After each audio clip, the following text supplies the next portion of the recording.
We've arrived at a key place now for our decision making. We're being helped by the good visibility, and we've managed to make some closer observations of all the crags around and having a look at the snow around us. It's notable that the snow here is very fresh, it's very cold, hasn't changed much, and it's very variable underfoot, and that's likely to be the case on the crag itself.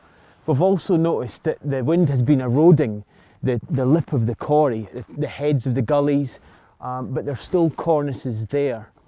It was obviously identified in the avalanche forecast that was just the place where the moderate hazard is most likely to be found, in patches around those gully heads.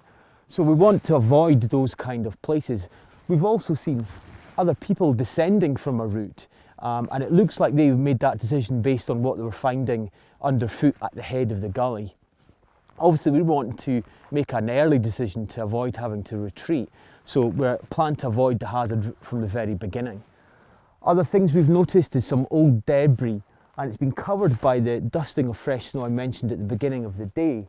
And up here it's masking some of the old snow, which doesn't help for route choice just on this slope scale behind us. However, having a good look around and taking into account where other people are, we can see that there's plenty of options where we can avoid being below the snow hazards. What we do have to be careful of is the other people themselves. People can knock off rocks, they can drop equipment, they can fall off themselves, and they can kick off slab avalanches.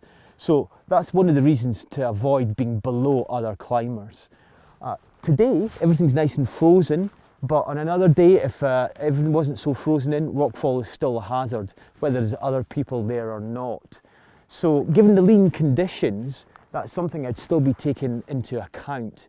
One of the things that can help you there is local knowledge. You might get that from blogs, from websites, from local instructors, or from any local centres who are operating on a daily basis.